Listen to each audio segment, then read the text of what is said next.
ಗೋವಿಂದ, ಗುರುಗಳು ಯಾವುದೋ ದೇವಿನ ಕರ್ಕೊಬ ಅಂದ್ರಲ್ಲ, ಯಾವ ದೇವಿನ ಗೋವಿಂದ? ಶ್ರೀದೇವಿನ, ಭೂದೇವಿನ? ಆ ದೇವಿ ಆಗಿದ್ರೆ ಗುರುಗಳ ಮುಂದೆನೆ ನೇರವಾಗಿ ಪ್ರತ್ಯಕ್ಷ ಆಗ್ತಿದ್ರು.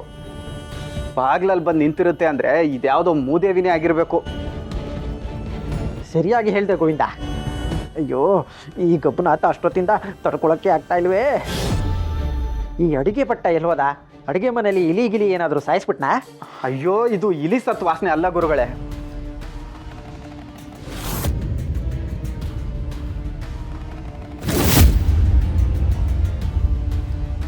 ದುರ್ನಾಥದ ಮೂಲ ಇಲ್ಲಿದೆ ಗೋವಿಂದ. ಇನ್ನು ಮುಖ ಮುಖ ಏನು ನೋಡ್ತಾ ಇದೆಯಾ? ನಡಿ ಓಡ್ಸೋಣ. ಏಯ್, ಯಾರು ನೀನು? ಅನಿಷ್ಟ, ಹೋಗುದ್ರ? ಗುರುಗಳು ಹೇಳಿದ ದೇವಿ ನಾನೇ.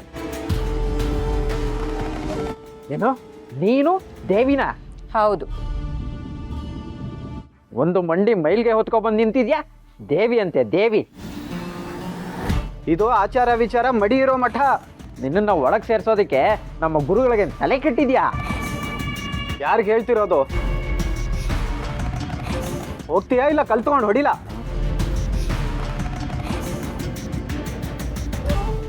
ಸ್ವತಃ ನಿಮ್ಮ ಗುರುಗಳೇ ನನ್ನನ್ನು ಆಹ್ವಾನಿಸಿದ್ದಾರೆ. ನನ್ನ ತಂಗಿ ಲಕ್ಷ್ಮಿ ಮತ್ತೆ ಸರಸ್ವತಿ ನೆಲೆಸಿರೋ ಜಾಗ ಇದು. ನಾನು ಬರಬೇಕೋ ಬೇಡವೋ ಅನ್ನೋ ಗೊಂದಲದಲ್ಲಿದ್ದೆ. ಗುರುಗಳು ಒಳಗೆ ಕರೆಯಲು ನಿಮ್ಮನ್ನು ಕಳಿಸಿದ್ದಾರೆ ಅಂದಮೇಲೆ ನನ್ನ ಅಗತ್ಯ ಅವ್ರಿಗಿದೆ ಅಂತ ಆಯಿತು. ನಾನೀಗ ಅವ್ರನ್ನ ನೋಡಲೇಬೇಕು. ನಿಂತ್ಕೋ, ಒಂದು ಹೆಜ್ಜೆ ಮುಂದೆ ಇಟ್ರೆ ಬುರುಡೆ ಹೊಡೆದಾಕ್ಬಿಡ್ತೀನಿ. ಏನಂದೆ? ಇನ್ನೊಮ್ಮೆ ಹೇಳು. ಬುರುಡೆ ಹೊಡೆದಾಕ್ಬಿಡ್ತೀನಿ ಅಂದ್ರು.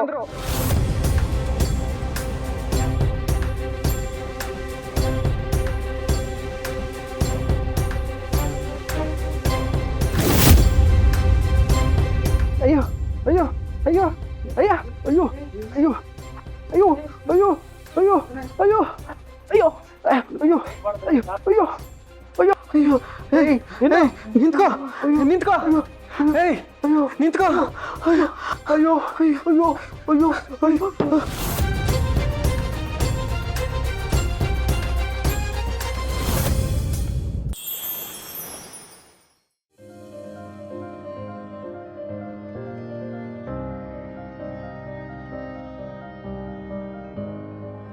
ಇದ್ದಕ್ಕಿದ್ದ ಹಾಗೆ ಏನಿದು?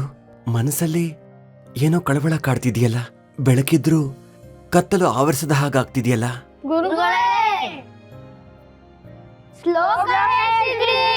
ಹಾ, ಹೇಳ್ತೀನಿ.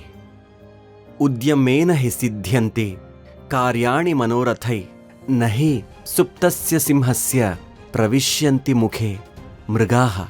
ಅಂದ್ರೆ ಯಾವುದೇ ಕೆಲಸ ಕನಸು ಕಾಣೋದ್ರಿಂದ ಸಿದ್ಧಿಸೋದಿಲ್ಲ, ಪ್ರಯತ್ನ ಪಡೋದ್ರಿಂದ ಮಾತ್ರ ಸಿದ್ಧಿಸುತ್ತೆ.